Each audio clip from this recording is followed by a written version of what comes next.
the cigar smoke onto the computer. Ooh, that's like your visual effect. Oh, it's my little pseudo-shamanic ritual. Oh, With any luck, it'll purify the communication channel. nice. I Who like knows that. if it works? Okay. This is a new series on the Integral Stage. We're going to be talking with podcasters and YouTubers who are trying to offer, or who can't help but communicate, more integrative perspectives. That means a focus on transforming, transcending, integrating, upgrading, and evolving within what we might call hybrid, provisional, more complex, meta-level, depth-oriented spaces and practices. So who are these people? What do they collectively understand and point towards? How can they be interlinked, mutually supported, clarified, and amplified? That's the project, and we'll see what emerges. Sounds Since good. this is our first episode, we'll be figuring it out as we go. Our initial companion here is Stephanie Lepp, podcaster and YouTuber with her show Reckonings and the Infinite Lunchbox. If we're lucky right now, she has a food-free mouth and will give us a brief sense of what she thinks her projects are and where to find them. Yes, so thank you, Layman. I do have a food-free mouth, although it might not stay entirely food-free throughout the conversation, just warning everybody watching or listening. Yeah, so my name, just introduce myself. Mm-hmm. Yeah, my name is Stephanie Lepp. I am an artist and producer. Kind of the organizing principle that I use to cohere my work is that of a mirror. So I make things, mostly media and experiences, that hold up a mirror, that enable us to see ourselves more clearly, with the theory of change being that, by seeing ourselves more clearly, we can more creatively and playfully and consciously learn and grow and evolve. And I imagine that sounds rather abstract, but it will make more and more sense as we progress with the conversation. So tell us what your media projects are and let everybody know where they can find them.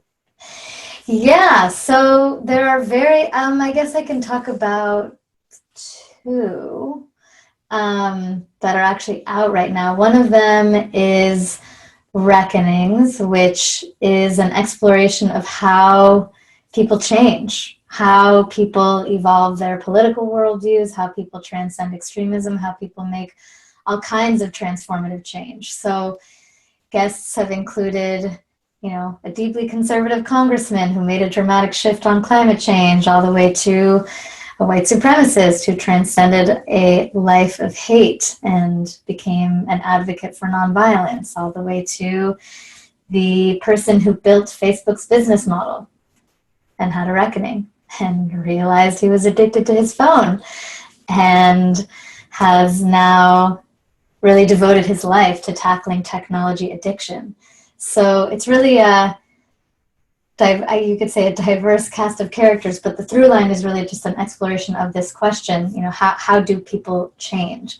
And how do people change in ways that connect to or scale into broader social and political change?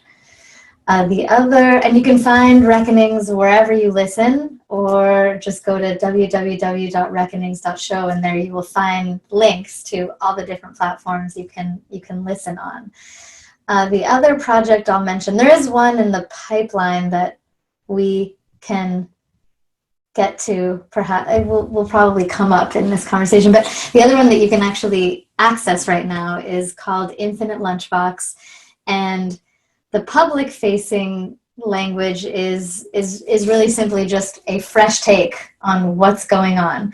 But what I'm really doing here, and which will be increasingly explicit, and which I can say to you and all of the people listening, is that I'm really just looking at current events and this moment, from an integral left perspective, from a perspective that integrates integral theory with progressive politics. And so it's a combination, and that would probably fly over the heads of my listeners at this point, but I'm slowly starting to introduce my audience to integral theory. It's a combination of video essays, interviews, other formats. It's still very experimental. It's a YouTube channel and a podcast.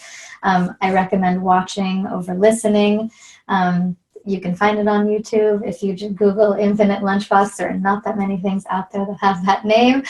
And there are two specific videos that are, let's say, integrally informed. One is on what I'm referring to as, and I'm not the only one, but I'm referring to as integral strategy, or how to apply integral theory. So for example, to leadership in times of crisis, how do we think about under which circumstances is which kind of leadership effective, or more specifically, under circumstances of crisis, which kind of leadership is effective, and how to think about that in an integral way. And then I have a kind of a primer on spiral dynamics, but with some potentially fun or fresh, or definitely applying to this moment kind of takeaways from it. So those are the two that are maybe most relevant to this audience, but generally speaking, it's just taking this lens, taking the integral, and I'll say integral left lens, and using it to see clearly, hopefully see clearly and skillfully what is going on right now. How did you pick those names? What does Infinite Lunchbox mean to you, for example? And what's a reckoning? Okay, Infinite Lunchbox. So when I was in second grade, I had a lunchbox with Bert and Ernie on it. And Bert was carrying a lunchbox with Bert and Ernie on it. And Bert was carrying a lunchbox with Bert and Ernie on it. And I was like, how far do the lunchboxes go? Am I in a lunchbox too? So this is me, at 6 years old, kind of like mind blown by the concept of infinity. And that has really stayed with me over the course of my life. And so it's really just been this concept of the source of concepts and frameworks and ideas that blow my mind or expand my mind or help me see the world in an expansive way. So perhaps it was more of like a name waiting for the right thing. That is where the Infinite Lunchbox comes from. The Reckonings, it's the kind of thing. So this is funny that you asked. So why did you name your work of art? Why you named it is a question artists get asked all the time. And I once saw one of my favorite dance companies perform and do a Q&A after, and they had a kind of a perfect, I loved their answer, and it's very relevant to Reckoning. So I'm just gonna, I actually don't remember what the name of the performance was called, but they got the question of, well, why did you name the performance whatever you named it? And they said, you know what? We could have named this performance anything. We could have named it My Dog's Bad Breath. It was called Oyster. But you give it a name, and then the work kind of co-evolves with the name, and the name kind of becomes more right, or you find more rightness in the name, or you kind of co-create more rightness with the name. And the truth is, my dog, we named it Oyster, and then we started finding all this meaning of like the theater is the oyster and the performance is the pearl, or we are all oysters and we have a shell. Or whereas if we'd named it My Dog's Bad Breath, there might have not been all that much room to find a lot of rightness or meaning in there. And so, yes, you can name something anything, but some names have more potential to be right, or to like kind of co-create rightness with. And with Reckonings, I had many names. I don't remember why I went with that one, but now that I understand better, and I guess we'll get into this more, the kind of change that I'm interested in, which is not just 180 degrees, from pro-life to pro-choice. I'm interested in a different kind of change. Reckonings has actually kind of become more right as a way of articulating and understanding the kind of change that I'm actually interested in. So terrific. I'm curious about what made you do these things? You know, when did you get the idea that you were going to try to create some content of this kind? And what made you follow through on that idea? With Reckonings, it really was just I couldn't find it. I couldn't find the content. Throughout my early experiences with advocacy and social change, in college and early into my professional life, the question would always come up for me, am I changing anyone's mind? Are we actually moving anyone on climate change or mandatory minimums or whatever issue I happen to be focused on at the time, which of course then begs the question, well, how do people actually change their hearts and minds? And that question became somewhat of a fascination of mine, and I started trying to kind of Google around, but I honestly, I didn't even know what search term to Google. Like, am I Googling worldview transformation? Is that even a thing? Like, I know behavioral economics is a thing, but I'm not looking to find out what makes people brush their teeth more often. I'm looking to find out what moves people in really fundamental ways. And it was just something I honestly couldn't find. And so, and I should say, there is some amazing literature out there, but I couldn't find it in the way that I was looking for it, I guess I should say. And so this loose exploration, I finally realized, might be really powerful to manifest in the form of stories, of people who have made precisely these kinds of transformative change that I'm curious about, as a podcast. And so a couple years ago, I launched Reckonings to answer this question that was really just like a question that had been within me for so long that, I decided to go out and try to answer it myself. All right, here's a question that might be impossible. Define a fresh take. So fresh take is really just the public-facing language. The answer to you is the integral, the more expansive, the take that has more the partial truths, all of the partial truths in its response. The other. So which you might have a follow-up question about. The other thing I'm playing with is the hot take, right? And the hot take, which I actually didn't know what that meant until recently, but the hot take is like the impulsive take, is like I'm upset about this thing that happened, and like I'm just going to give my immediate impulsive and somewhat angry and, like, in my opinion, like somewhat limited, because it's coming from a place of anger, response. And so the fresh take would be holding the anger, but also holding perhaps like the trajectory of emotions. I may be angry at first and then get curious and then maybe get compassionate and then maybe get provocative. So the fresh take is I would say the one that attempts to hold as many partial truths as it can, or as many of the trajectory of emotions we might go through in reaction to something that at first only makes us angry. I like that. I'm curious as to whether frameworks that balance more partial truths have an inherent quality of something like freshness in them. There's an intrinsic vitality and novelty there, or whether it's just new because we haven't heard it a lot before, or whether there's something in it that's almost rejuvenating by nature. Yeah, I like I hope it has a little bit of both. I think it does right now. It's new. It may not be new in the future, which kind of would be nice, right? If that was just kind of the way we responded to things or the way we saw things.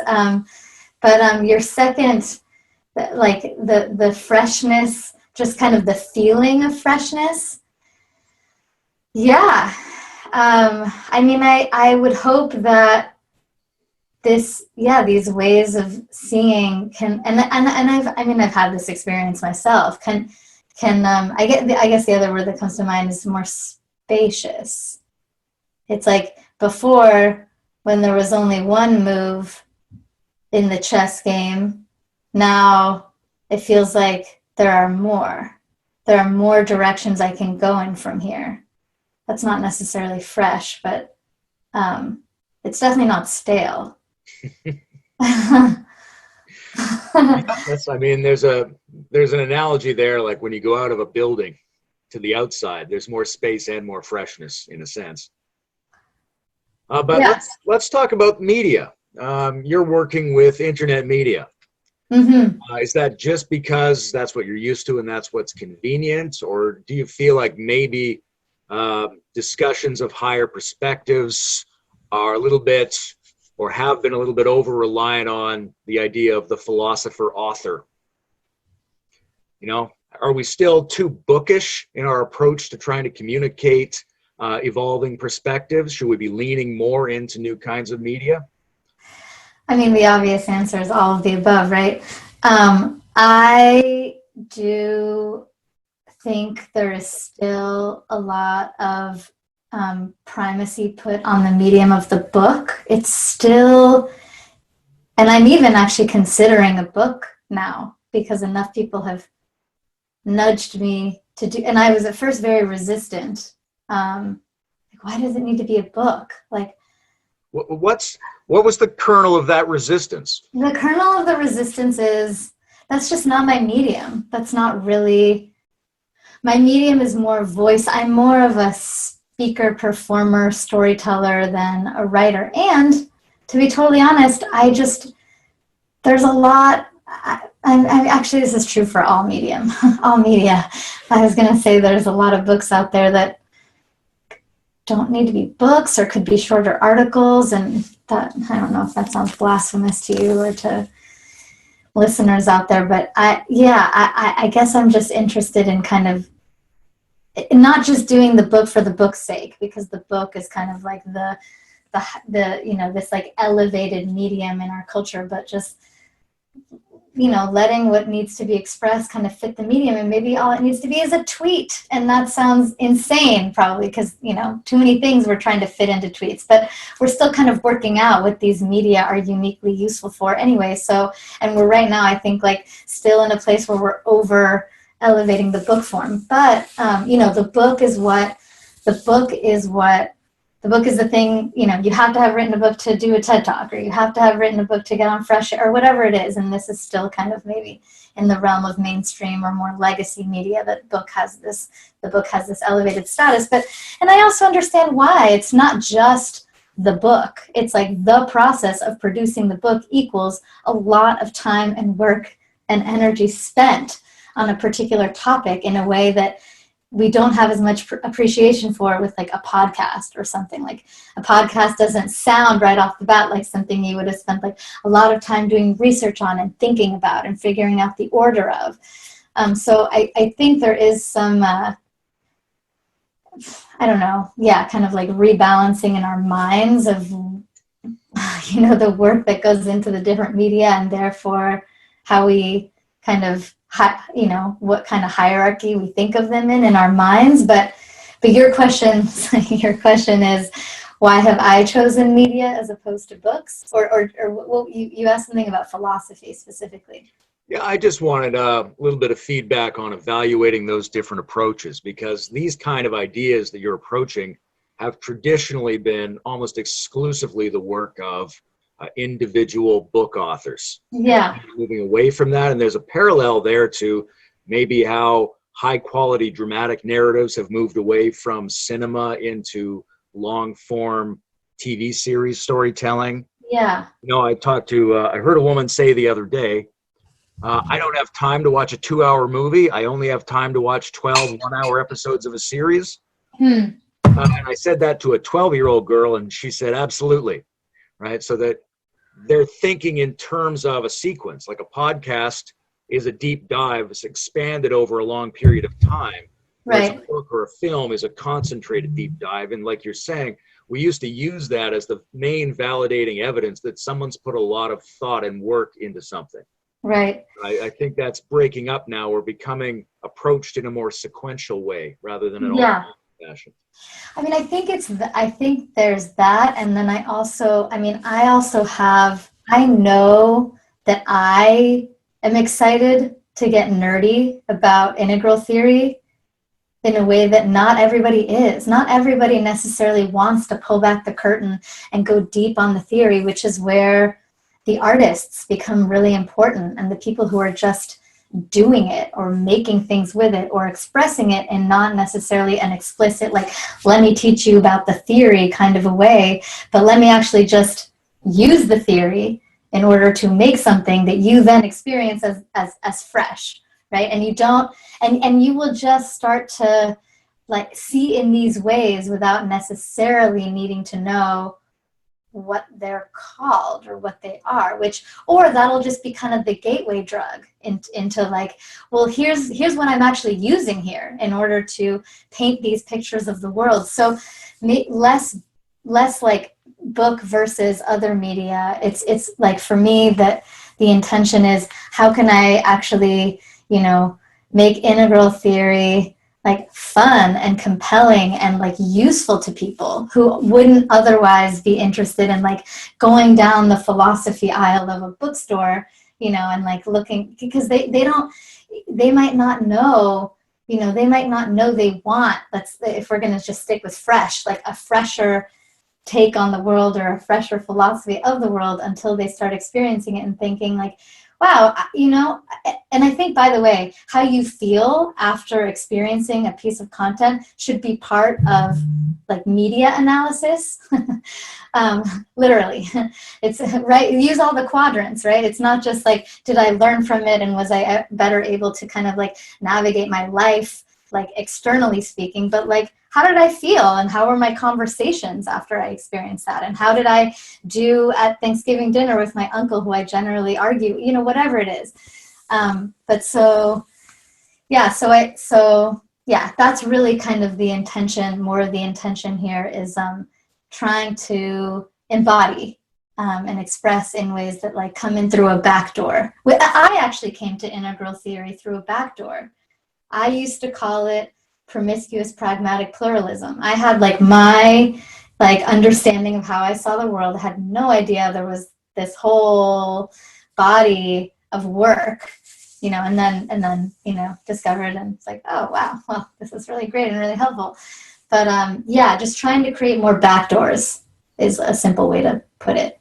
You see yourself as a gateway drug. Sure. Let me ask you this: who do you admire in this field? Who do you think's doing a good job, either in terms of communicating the kind of ideas you'd like to communicate, or just in terms of the medium? Like, who do you go to? Who do you watch? Who do you say, wow, I'd love it if mine was a little bit more like that? Okay, I'm going to name two people. One is ContraPoints, who, for those of you who don't know her, ContraPoints, aka Natalie Wynn, is a transgender philosopher, performance artist, and YouTube personality who manages to make social justice artful and sexy and entertaining. So she's also a magician. And I would say, actually, she manages to make integral thinking artful and sexy and entertaining, although I'm pretty sure she does not have that frame for it, which is actually why I think she feels a little homeless philosophically, a little bit. I'm actually in the process of producing a video, an Infinite Lunchbox episode that kind of makes the case that she embodies integral consciousness. She is someone I look to as like, she's done a masterful job of taking these ideas and ways of thinking and making them look absolutely stunning. Like her takedown of, not even a takedown, that's the beauty. Like so much of what's out there is these takedowns, as like so-and-so, Ben Shapiro destroys so-and-so, or Jordan Peterson, whoever it is. And she, instead of doing a takedown, her critique of Jordan Peterson, she seduces him from her bathtub. It's beautiful. Great. We don't need more forget enough destruction. Let's go for some more seduction. Like that's what we could use more of right now. So she is definitely someone I look to as a source of inspiration, and someone who actually is doing like the back door, let's say, like really just embodying an integral consciousness and performing it in a beautiful way without necessarily calling it that.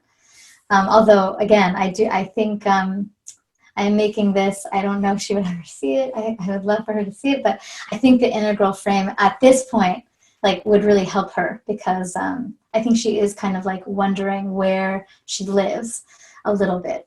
The second person I will mention is Brent Cooper, who I know you know well, and he is how I discovered the word metanoia. I discovered it through him, and he's not a broadcaster per se. Well, he's a prolific writer, and the reason I admire him is because he's doing the challenging and very essential work of mapping the landscape, of like integral versus post-integral versus meta-modern. What are the histories of these things, and where do they overlap, and where are their edges, and where is it all going? And it's such tedious work, but it's so important for having some self-awareness, and collective self-awareness, collective awareness, and therefore kind of deliberateness or intention about how our field, is evolving. And I would actually love to probably interview him at some point for Infinite Lunchbox too. So those are the two who I would mention. That's terrific. I really like your emphasis on sort of embodied integral level practice, who's living it, where I like things where you discover those patterns where you might not have expected them. I used to make this big distinction between integralites and integralists. You could be really well informed about the theory and not actually understanding it or embodying it. And most people who actually would recognize those patterns, if it was presented to them right, actually have come up with ways of thinking those patterns themselves, and they're living that life already. So because it's intuitive. Authentic take. Yeah.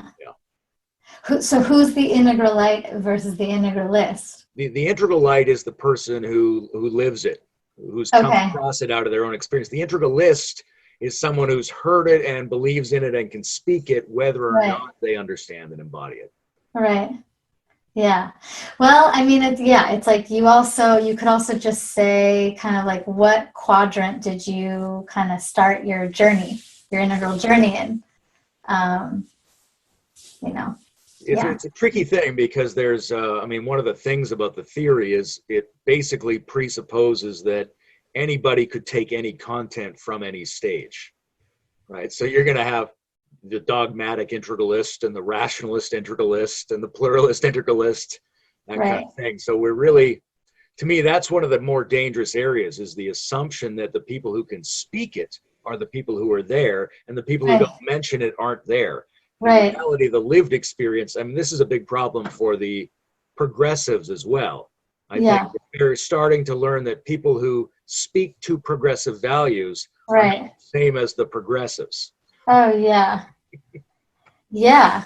What about this? What do you hate about the way you're doing it right now? What do I fix? Yeah. When you do your work, when you make an interview or an episode, where do you typically go, that thing again, I gotta fix this, or why do I do it like that? Or where are the areas where you would like to improve what you're doing? Well, I would love to be able to work with other people. Right now, I really only have the funds that are coming in is really only enough to support myself. And I would love, and actually, that is kind of the answer to your question of why media.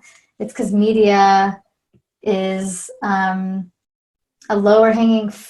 Well, these forms of media specifically. I'm going with what I can do on my own. But there's so much more I would love to do. That I don't, that's the biggest source of frustration. I did finally get funding for a project, a very Reckonings related project but I had been sitting on it for 3 years before.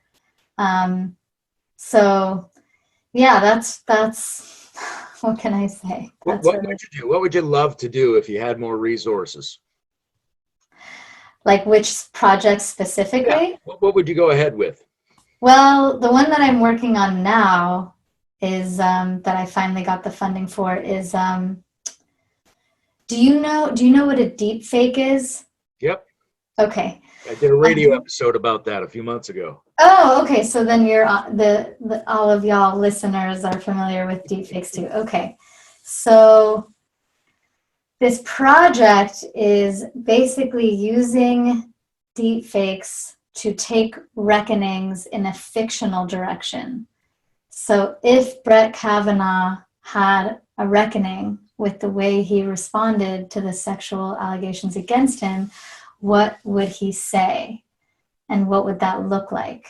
You're going to demonstrate the reckonings that people could have. Yes, and it will be awesome. Absolutely explicit that it's fake. This is not, there's not only because I'm not interested in misinformation, but also because that's part of the power of this medium is you can know that it's fake and it still influences you.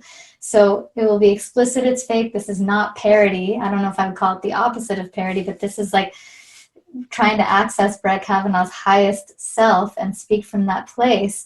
But the question I'm exploring is, how can we use our synthetic selves to elicit or envision our better angels? Yeah, I heard a bit of that, I think, in your episode on Joe Biden and the Me Too. Yes, actually trying to think out what he could have said to set himself up better. Yeah, that, and actually some of that was drawn from Brett Kavanaugh's script. Yeah, and that's generally something I'm very interested in is modeling. It's just modeling, like, again, it's a little like front door, back door-ist, it's like, it's one thing to talk about it, but it's another thing to see it, and not just see it, like see the beauty of it. I mean, my creative challenge to myself is to make something that if Brett Kavanaugh were to see it, it would move him to say, now that is the me that I want to be. Like, that is hot. That is so much more hot than the other thing. But we don't really have models. We don't have, at least like in this domain, we don't have models of like, really compelling public reckonings where the person actually sounds more, more stunning, more morally courageous, I could even say more manly than the other thing, than the deny and deflect playbook. So yeah, modeling in general is and that's kind of part of what I see my job as, as an artist is to create those versions and make them look more beautiful than the other thing. Yeah, that's a nice thing, along with your concept of seduction and trying to demonstrate how these things could seem positive, seem attractive to the people who are involved in them. When I heard your Joe Biden thing, I thought a lot about anti-fragility and the way people could set themselves up to be in a good position for the surprises and attacks that are definitely going to come toward them in the future. It's one of the things it seems like even a lot of progressive politicians aren't very good at anticipating they're going to be in for a fight, anticipating that other rival perspectives and shadow narratives are going to come at them, and how can they be in a position where that can be of benefit to them rather than destroy them. And so, like, one thing is to be able to take a stand, to be able to articulate a really comprehensive, well-balanced perspective in an authentic way, sets you up really well. You're less available to attacks when you do that. And I think that could really attract people. It's just going to make them stronger and more invulnerable if they do it right. Yeah. And just the process of coming up with that probably requires thinking through the different perspectives that there are, or talking to enough of a diversity of people that you have a sense of what the reactions to your original point of view might be. So the process of getting there is something, we would want more of anyway. This might put you on a spot in a bit. You don't have to answer it necessarily, but do you think Bernie Sanders should have attacked Joe Biden more? For anything. Like, do you think, as somebody who's an integral left dictator, that the progressive movement needs to risk being more aggressive and more available to the criticisms of others rather than more cautious and friendly and civil? Or do you think it's the other way around, that they need to be more balanced and better behaved and more agreeable to their foes? I mean, I think it really depends on the goal, so what is the goal? Is the goal defeat Trump?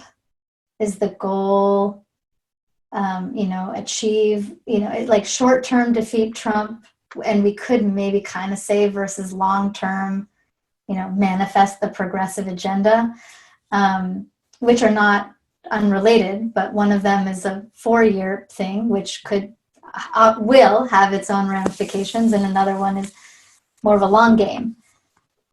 So I think it depends on, where you have your, what prize you have your eyes on. My eyes right now are probably on defeating Trump.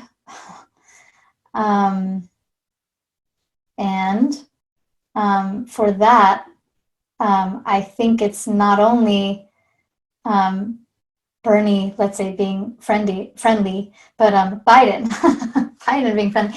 I don't know if you saw, so Thomas Friedman, who I'm not particularly enthusiastic about, although he wrote a very interesting piece a couple months ago where he basically said, this was still when I think Bloomberg seemed to really be in the running, and he wrote a really interesting piece about how it should be what does he call it?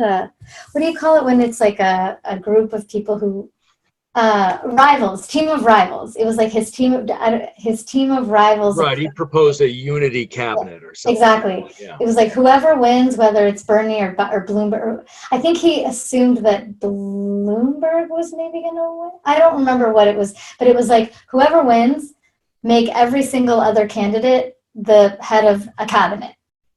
And that's how you get, the biggest tent, and, therefore, the majority of voters, and win the election. And that is interesting to me. And that's less a question of should Bernie be friendly, and more a question of if Biden knows he's going to be at the head of that table, then it's incumbent upon him to kind of orchestrate the team of rivals. That to me is like a strategic move, and also you could think about it as an integral move. But yeah, I think the answer to the question depends on. Here's where those two things come together, because the team of rivals concept means that you have to embrace that sense of antagonism between perspectives and energies and try to fold that in somehow. And I've frequently thought that one of the major failings of candidates is that they don't take their major rival as their running mate, right? I think that's a sign of weakness. It's a sign of not thinking that you have the plastic strength to enfold that, and instead falling back on something safer. Now, similar to that, is Biden a weaker candidate because he wasn't attacked more relentlessly, so that he wasn't able to adapt to those attacks, wasn't able to fold that element of antagonism in over a long enough period? Did we weaken him by being nice? Is that an ongoing problem? Especially in the age of the internet, when people who grow up seeing YouTube comment sections have a more normalized sense of erratic, hostile feedback. And people who grew up with different media think that a little bit of negative feedback is some kind of overwhelming attack against them. Yeah. Probably, although he's, he's getting some of that, and that may be why he's having a hard time responding to Tara Reade's allegations. He doesn't know. But I've actually heard clips of him where he really gets into it with voters, and he really starts arguing with them. I just heard something the other day where he called a voter a damn liar for something. I don't remember what it was, but I guess I also think it's not only like, let's say, like, you know, bringing in the team of rivals and like really bringing in all the point of views and trying to find a compromise, but it's also like having those things get worked out in public, because like not everyone's views are going to be able to get hurt. Like the Green Deal will either go through or not go through, and if it doesn't go through, let that get worked out in public so that it's like it gets on the table and then is like taken off the table for a reason that everyone can see, you know, and given that, you know, authenticity, like seeing what's actually going on, Americans really seem to appreciate that. I think that would be of benefit, you know, just have the wrestle out in public so we can at least all witness it, you know. So yeah, I think that really benefits our sense making, rather than trying to say that that's a back room thing and out front we need to show unity necessarily. Right. Now, the sense making question is an interesting one, because we're kind of positing that there's some number of integral level podcasters and YouTubers out there, and they're only partially connected to each other. And how would anyone find them? How does anyone find what they need to find in the current kind of media environment? How do you find the people to talk to? How do you find content that you think is valuable? What do you look for? How do you access it? What advice would you give anybody else to try to find perspectives that are actually useful to them and take them to another level? You're asking me? Yeah. What's your strategy? I mean, it's amazing to me how hard it actually is, how hard it's been for me. And I'm actually looking for it. So if you're not looking for it, then it's going to be a lot harder to find it. I mean, I don't have any good, it's just like the people who I like, one leads to another, leads to another. I mean, I've for a while now felt dissatisfied with a lot of the legacy media. The only thing I find myself kind of consistently being able to read of legacy media is the New Yorker's cartoon section, which I think is actually really good. But it's kind of one person leads to another, and that's how it usually happens. Although I've done my share of like searching on YouTube using specific search terms. This is something I'm stuck on too, because the flip of this question is then how are people going to find my work? And right. I've talked to enough people now who have told me, and this is anecdotal, but they have people who I know who say, I love it and I would have never found it if I didn't know you, ever.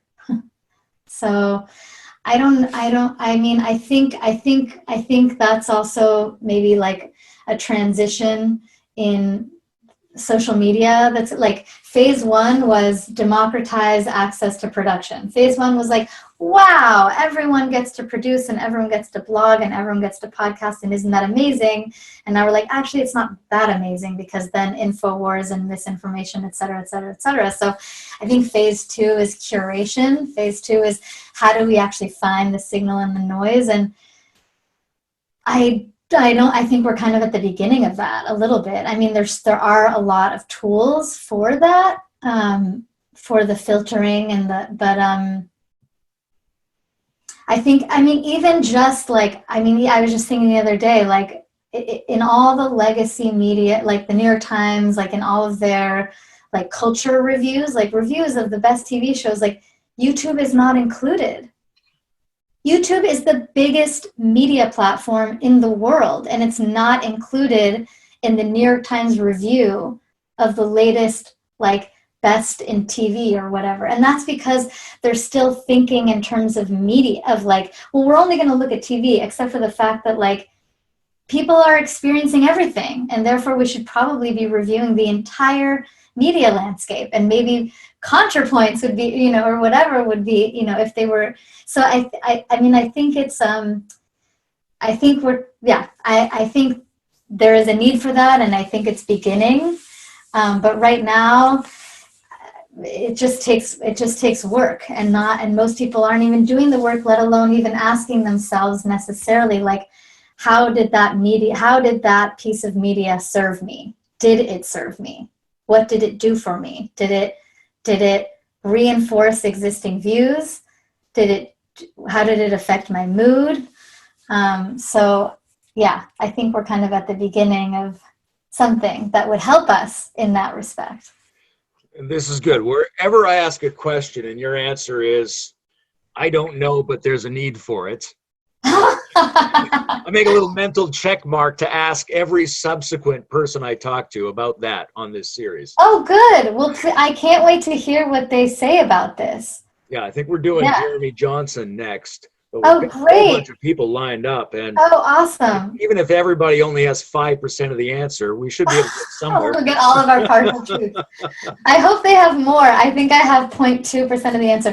Well, then let me ask you. I have more of like an extended question. In addition to the question. Well, then let me ask you, how did you find the folks that you're featuring in this series? Or on the integral stage in general? Yeah, those are maybe two different answers. The integral podcast thing was really a realization of how little time I actually spend focusing on standard websites and books and TV shows compared to when I was younger. I've sort of unlearned the habit of thinking of the information in terms of these old forms, and I spend almost all my time with YouTube and audiobooks, essentially. And I realized I should sort of double down on that as what my real experience is.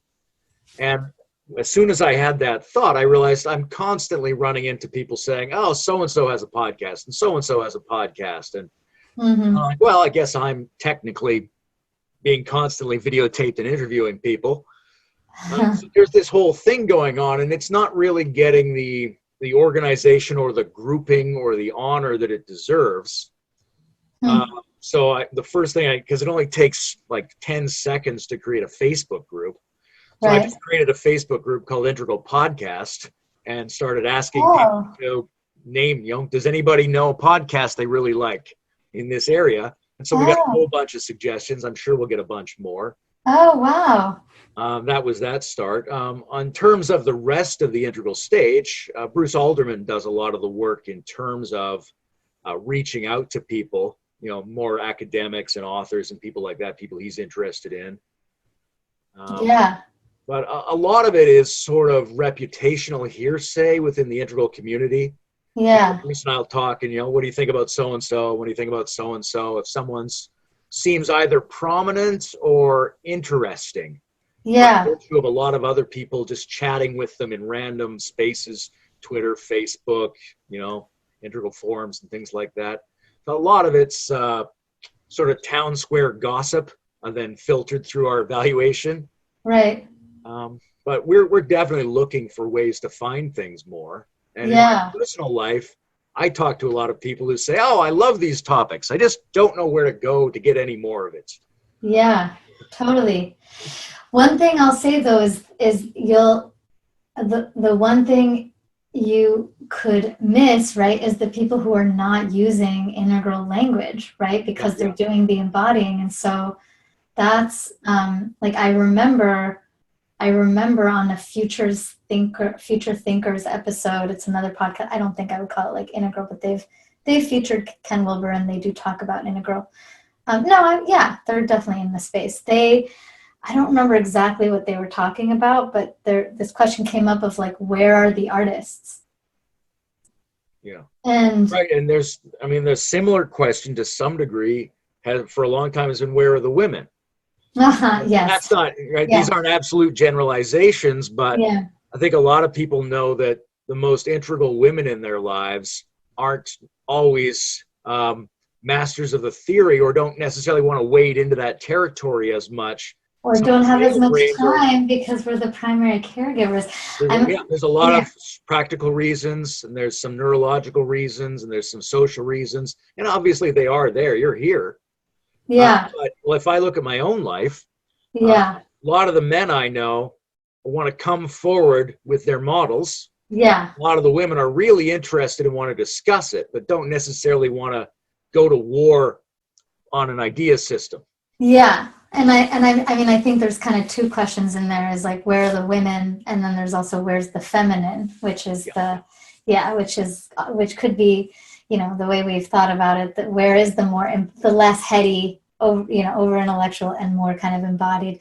I am actually doing an Infinite Lunchbox episode with Bonita Roy and Skylar Brown and various, we could call, like, integral inspired women about that exact topic, because that has just been a question, I think, that's been asked kind of publicly, and also a lot privately, and there's just a lot of energy around that, and that would be a great conversation, because there's this other question about does it differ generationally?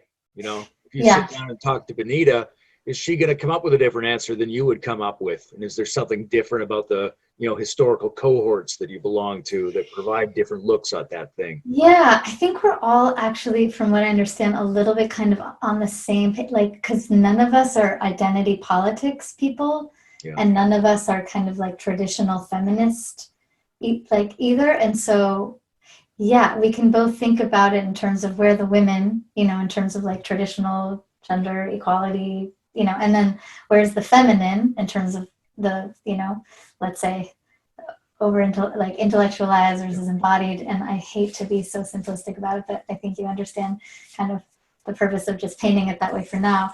And so, so it's I think that there often is a generational divide there. Yeah, I mean, it's like there's first wave feminists and second wave feminists, but I think for us, probably, hypothesis at this point, we'll see what happens in the conversation, but because of our kind of like philosophical background, or more like integral systems, meta-modern, whatever you game be, it's less, it's less, it's less of that, and more, again, more like all the partial truths on board here.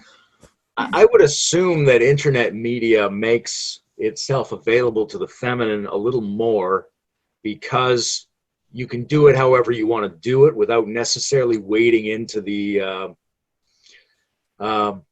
legacy stresses and environments associated with traditional media.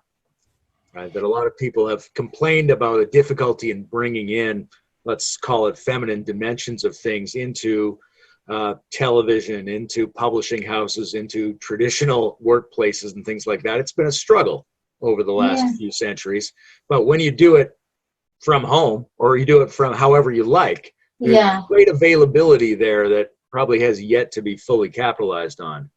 Yeah, we kind of joked about having the conversation while we're all like, making food and feeding the kids, and and whether that would kind of like reify. I mean, there's like, that could be very provocative, and it could also be very honest, and it could also be kind of like part of the conversation itself. So, but yeah, I mean, I guess just in the sense that internet media / self-published media gives you more, it allows you to integrate into your life, and I think that's one of the real strengths of the feminine in general, is to blend these things into your actual lived experience. Yeah.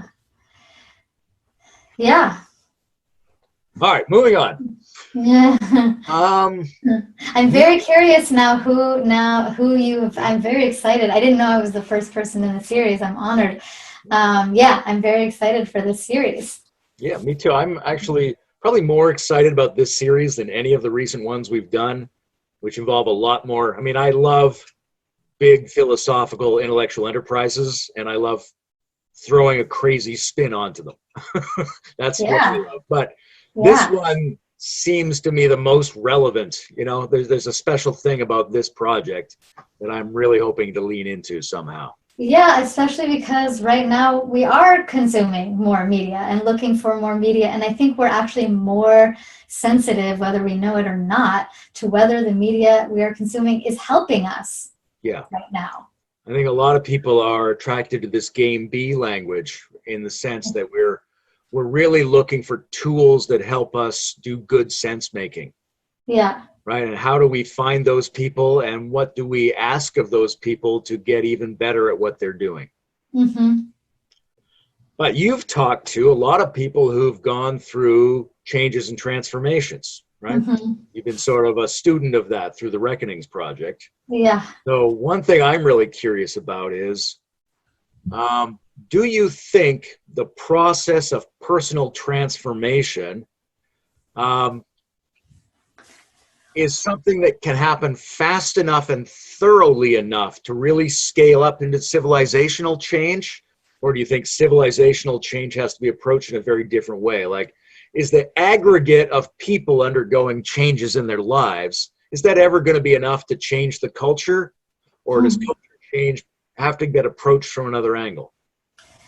I mean, again, it's all of the above, right? I mean, I think there's, I think part of what I'm playing with here is the relationship between personal and social change. It's not necessarily that it like always has to start with personal change and scale into social change, or it has to start with social change and then manifest itself in our individual lives. But I think it's a coevolution between both, you know. So if you are in a process of, you know, personal transformation, you know, working on yourself and self-development and therapy and meditation and retreats and this and that, like at some point you kind of have to ask where the rubber meets the road. Or if you're a therapist who works with people on their inner lives, there's a similar, like, how does this touch the world? You know, how does this then translate into not just how I affect my spouse and my family, but the role I occupy in my community, in my neighborhood, you know, and as a citizen and as a voter and as a, you know, a member of our public sphere.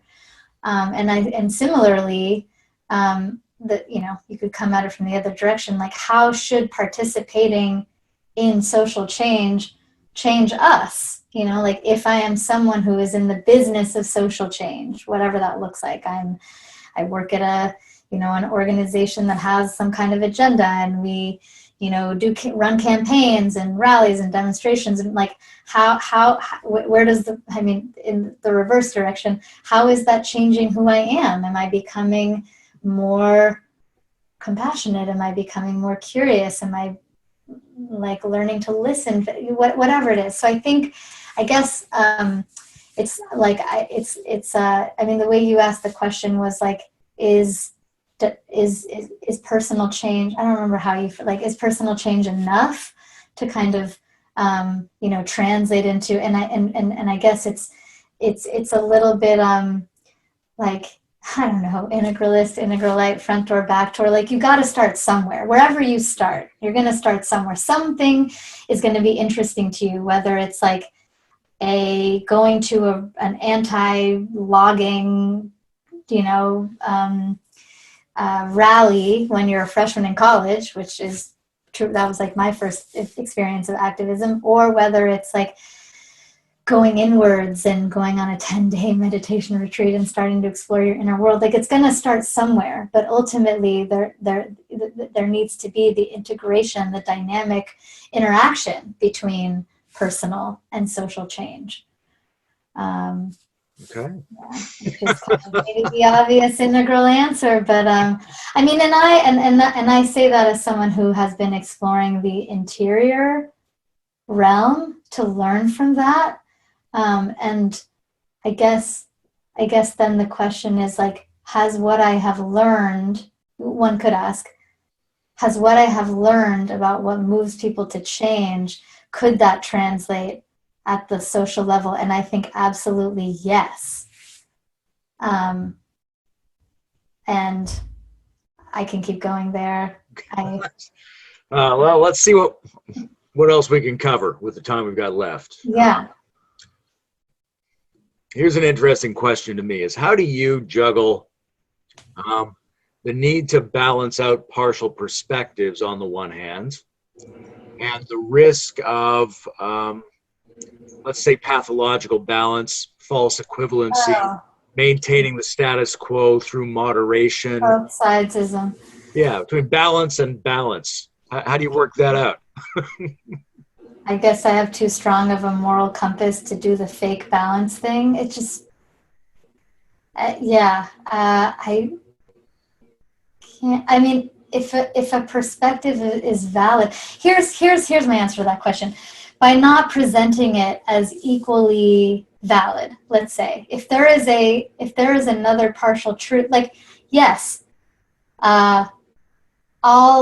most views have some partial truth to them, but some are more partial than others, right? There is one that is, or a few that are the more evolved or more like comprehensive truths, and there are others that are the more limited truths. So instead of pretending that, like, quote unquote, both sides are equal, it's like both sides have some partial truth to them, but this is the one that has more truth.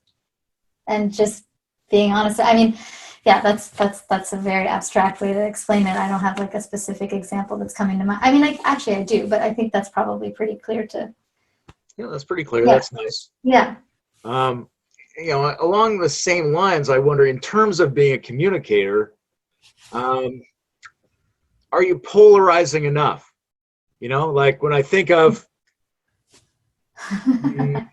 Jordan Peterson is an interesting character because obviously he has a lot of idea sets that are attractive to people who are attracted to higher concepts. And he has some other elements which remind us of reactionary elements that we don't want to get too involved in. So everybody's always juggling how attracted or how critical they are of Jordan Peterson. And it's made him extremely good at being an intellectual presence on the world stage. And that wouldn't necessarily have happened if he spoke in a more integrated and balanced fashion, in a more reasonable way. It's the very fact that he seems divisive that's energized a lot of people. Yes. You worry that you're not divisive enough. It's funny. So someone just asked me that the other day, like, am I going to need to get angrier? I think anger and divisive, I mean, they're very alluring, hence Fox News. But I think there are other ways to get there, like humor and artfulness. And ContraPoints is a perfect example of that. She has over 1 million. I mean, she has exploded, which actually, the fact that she is as popular as she is, honestly, gives me faith in humanity. It like makes me feel pretty good about people. And she, if you just peel back the, you know, kind of like the amazing, absurd, you know, costumes and makeup and set design and all that, behind that is actually like a very nuanced person. She just happens to like dress it up with unbelievable humor and artfulness. So I think there are other ways to get there, to get to the, you know, like show business of it and like excitingness of it that are not just anger. You know, people, there's surprise, there's humor, there's, you know, there's drama. So I think there are other things that I would rather leverage. I mean, when there are, I mean, in the spirit of partial truths, when there are things to get angry about, I should, you know, I haven't really done that. I don't think, like, in my work. That's not really the thing that's not like where I go really.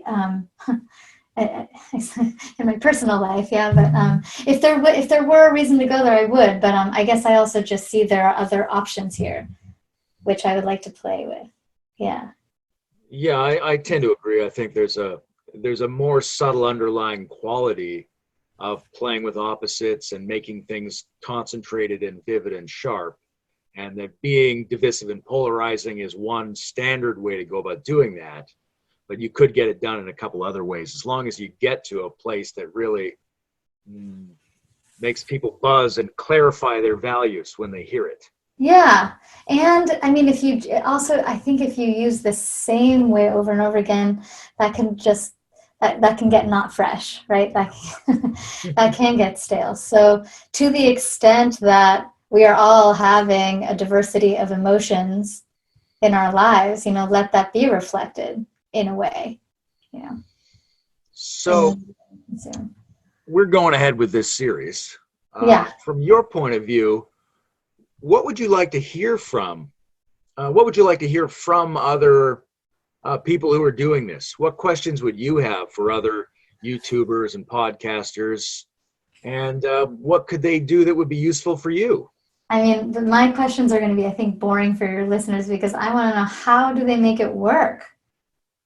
How do they make it work financially is kind of my big question, which is probably not that interesting for your listeners, although your listeners are a part of the answer.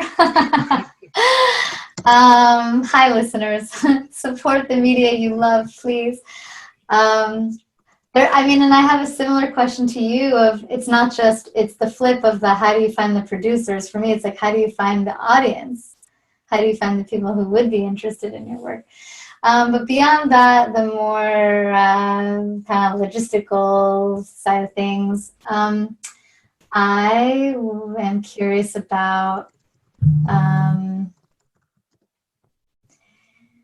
maybe where they position themselves in the landscape right now, especially now that I think thanks to not only Brent Cooper, but I think a lot of his work, but I think there's more, we're starting to maybe be more aware of the landscape we're operating in, especially with all these, there's Game B and Meta Modern and different language. Like, I'd be curious how people position themselves and why. I would be curious how they see their theory touching the world, okay, so this is the way that you think, and these are the theories you're drawing from. Like, how does that let you see whether it's the public health crisis, which we're all looking at, but also just the 2020 election, or the allegations against Joe Biden, or the our situation with the techlash and misinformation. Just use the lens. What does your lens let you see that are actually things that people are asking? Most people aren't asking, what is integral theory? More people are asking, I don't know if it's framed in this way, but more people are asking, like, what kind of leadership do we need right now in a moment of crisis? So how does your lens allow you to see in a new or different or helpful way the questions that are really like being asked by people right now? Here I'll give a third. So this is actually something I've been wanting to do, but you're now very well positioned to do it. So the Harvard Business Review many years ago did this thing where they asked all the business leaders, like, who are the top thinkers that they go to for understanding business and understanding the business world. And they got a list of people that were very well known. And then they went to that list of people and asked them, okay, now who are the thinkers that you draw from? And then they ended up with a list of people that nobody had ever heard of. And I've been so curious to do this. I think my hypothesis, I don't know if I even want to say this because I don't know if it's actually a hypothesis, but I think there would be more women on the list that no one's ever heard of. Okay, so but on the list that everybody's heard of. That you draw from then?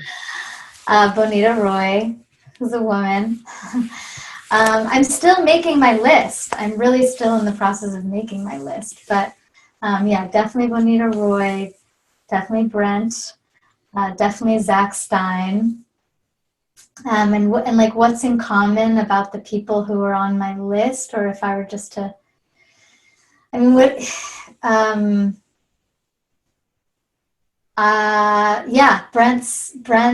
and Zach are both kind of for me, they're operating where the rubber meets the road. It's not just staying in the level of theory, which I love. Trust me, I love theory. And, let's talk about capitalism, and let's talk about, what needs to, the big systems that need to change, and how and why.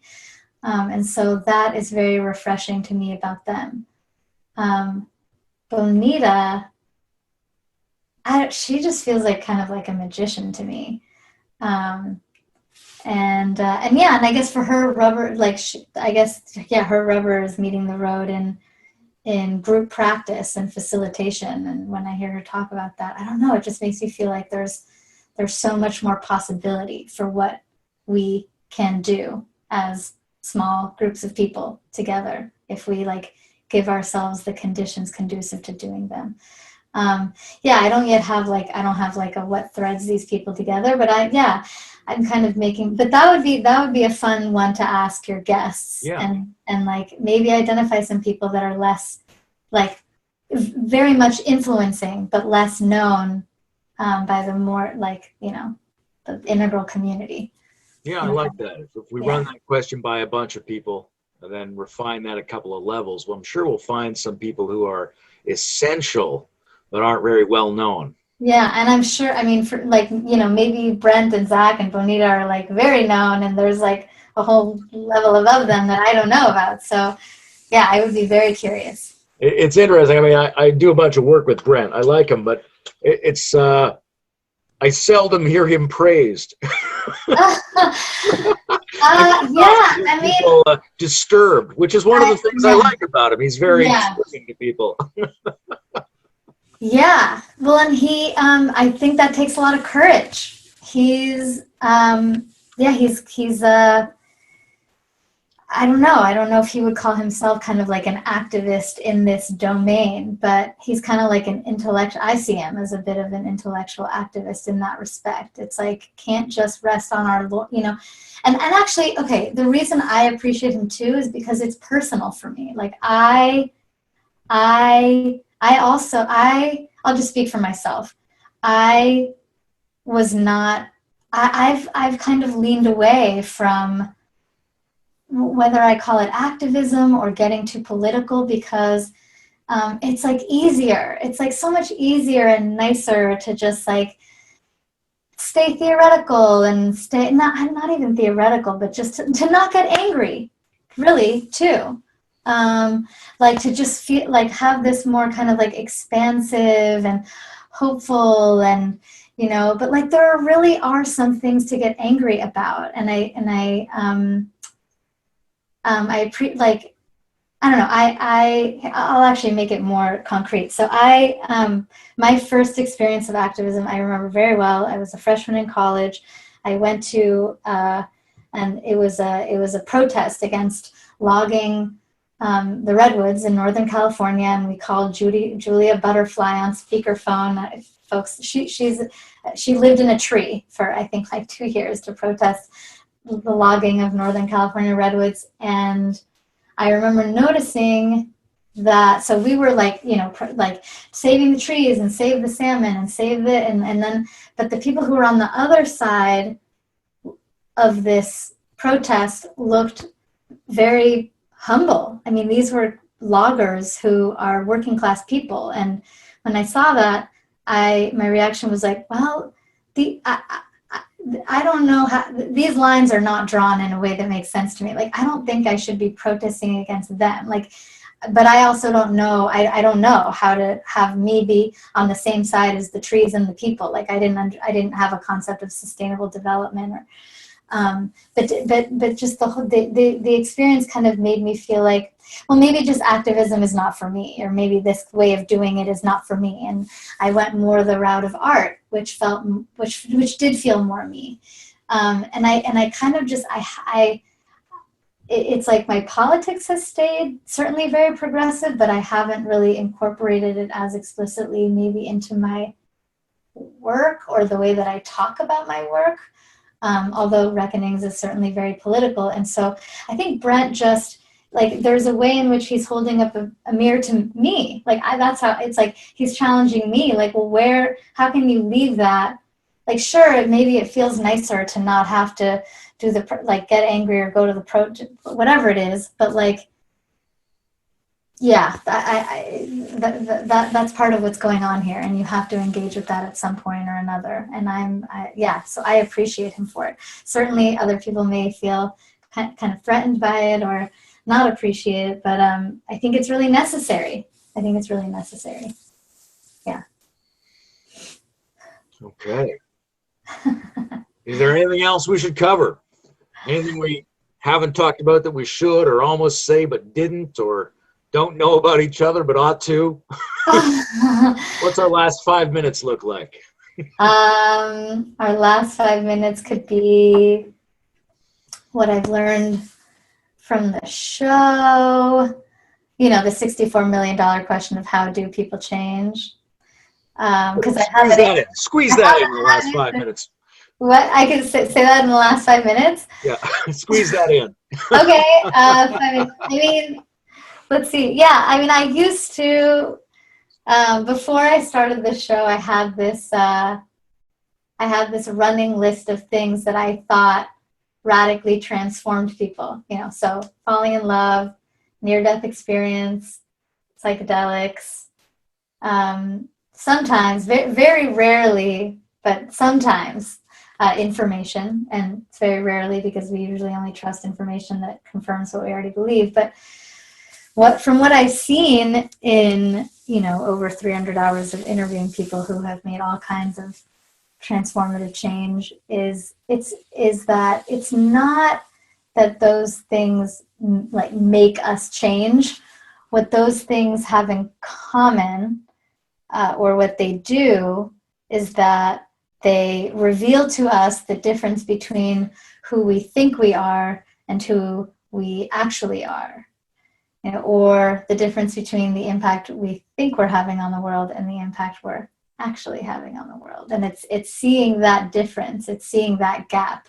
That is what initiates the process of transformation. And you asked about on the collective level, and I think that actually applies. I think to the extent that we can kind of hold up a collective mirror, and I'm just going to go out on a limb here in a way that I think your listeners will appreciate. Like, I think if more people